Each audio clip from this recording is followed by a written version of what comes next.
lot of people are still working from home, I guess. If there is anybody who knows about gasoline, it's Daryl. If this was a normal year, every day this station off I-95 on the East Coast would get a visit by one of his trucks. During a pandemic, it's now just a few times a week. Our shifts got cut back a little bit.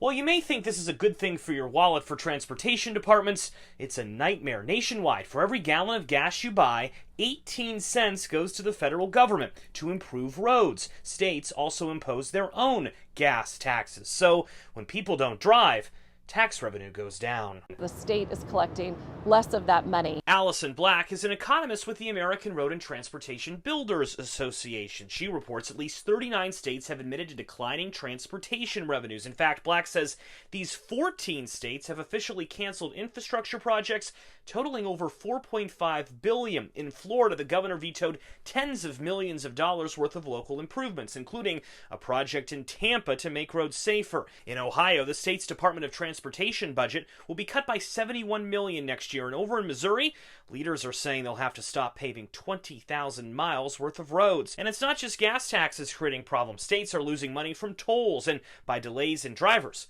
not going to the DMV. What that means is states are facing a big funding gap. But it's not just major interstate projects that are experiencing delays. Delays are expected to trickle down all the way to projects involving small county roads that are rarely traveled on. In some cities, experts tell us those potholes may linger in your city a bit longer this year. I think you are going to see some of those local projects may be delayed. Of course, there is a hope of a bailout by Congress, and this week President Trump cut some regulations to speed up infrastructure improvements. But in the end, this may come down to gasoline. Daryl hoping people start driving more soon. Still not like it was in February. In Northern Virginia, I'm Joe St. George.